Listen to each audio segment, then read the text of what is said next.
Hello, my name is Raven and I am this Tuesday's discussion leader. The two keywords I have for you today are identity and agency. For this presentation, I will have two questions for both of the terms. Feel free to answer whatever ones you want. One will be more opinion or experience based, and the other is going to be more theoretical. Excuse me. As I present the quotes, they will also be behind me so you can read along as we go. So first, identity. So the dictionary definition of identity is the fact of being who or what a person or thing is. So with this definition, identity sounds pretty cut and dry, pretty static. But in this week's readings, we find that is actually quite the opposite. It's really fluid and can serve a number of purposes. So in Morris Young's chapter on identity, he speaks about how it is becoming a lot more prevalent in classrooms as well as discourse in the United States because it's becoming increasingly more diverse. And that brings us to the first quote I have. The growing sense of heterogeneous language practices and a necessity to address the range of preparedness of students made identity an apparent presence in the classroom. So I thought this particular quote was interesting because it really encapsulates the need for identity in a classroom or really any other setting that you exchange ideas. It's really important to acknowledge somebody's identity. Not only is it respectful, but I think as a communicator, it really helps you know your audience and makes you a more effective communicator. We learned that, in rhetoric, that part of it is knowing your audience and adjusting your message to better fit the audience. So I thought this was just great. It really just shows how important identity really has become. So Morris moves on then to talk about identity in practice. So a person's identities aren't just a static symbol in their life. Their identities inform their language, their thoughts, beliefs, and behaviors. So just as identity can help a writer address their audience, it can also help the audience better understand the writer's perspective. That brings us to quote number 2. The term identity is invested with the political status of the subject. Scholars begin to consider how language was not only informed by identity, but also used as a mode to respond to specific conditions and exigencies experienced by individuals and communities. So once again, identities are quite central to who a person is, obviously. It also really helps people communicate and just better understand why people do the things they do, why they say the things they say. And yes, moving on. The outside reading that I picked for this is Locating Identity in Language by Buchholz and Hall. I thought this reading was really great because it presents a lot of different ways to analyze identity. So the main quote I picked from this one is just a lovely short sentence that I feel like is a better definition for identity than the dictionary one that we started with. So identity is a discursive construct that emerges in interaction. Yeah, like I said, great definition there. So in this reading, like I said, they give different principles on identity, how you can analyze identity. The 5 principles are emergence principle, positionality, indexality, relationality, and the partialness principle. So for the sake of brevity, I won't go into all of them. You can read about them in the reading, obviously. I'm just going to go over the 3 that I like the most personally, and the 3 that I feel like I would use the most if I were to, let's say rhetorically analyze someone's identity. So the first is the emergence principle. So the emergence principle states that identity emerges through social and cultural interaction rather than being a pre-existing thing. So that pretty much just sums up everything I just said. So I really like that one.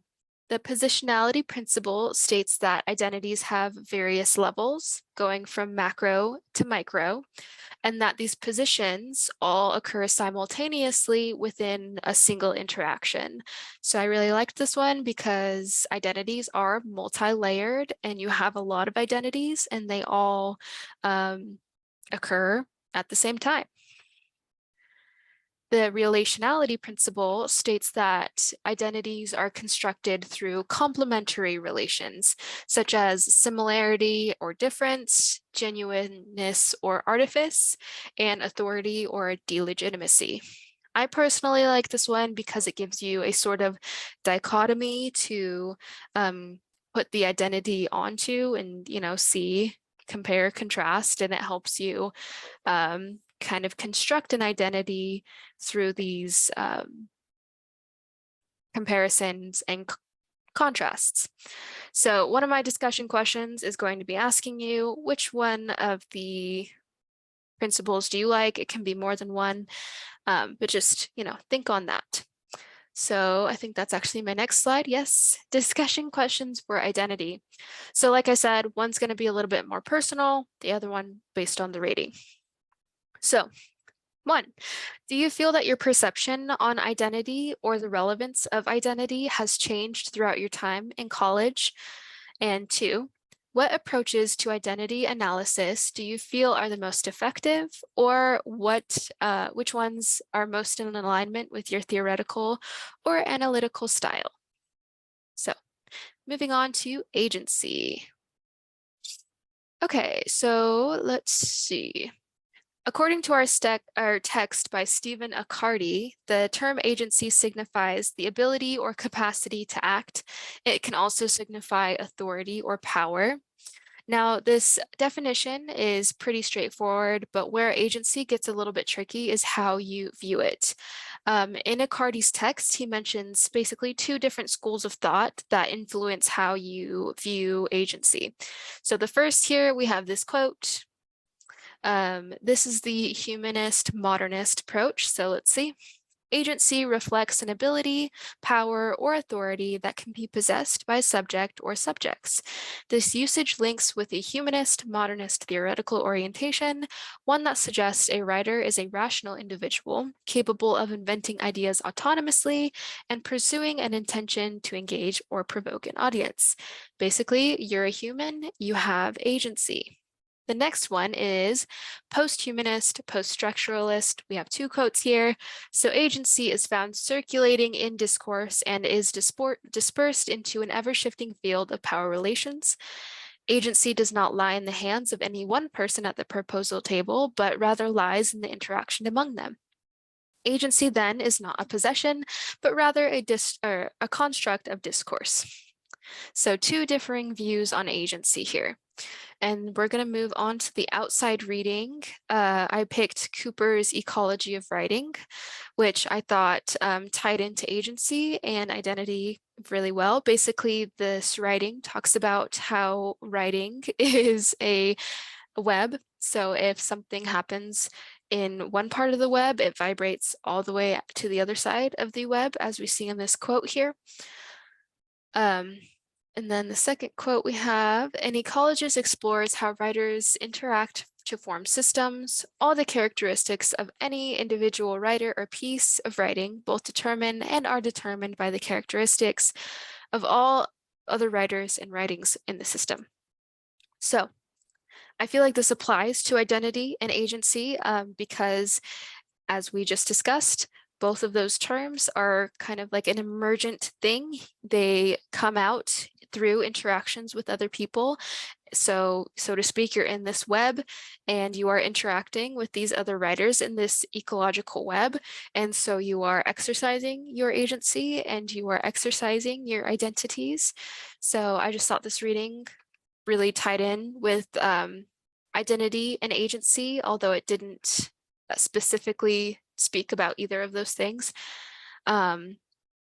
Yes, okay, so that brings me to my discussion questions for agency. Where do you think agency comes from? Does it come from the self or is it prescribed? And do you feel that you have gained agency throughout your time at college? And that is all I have for today. Thank you so much for listening, and thank you for your discussions.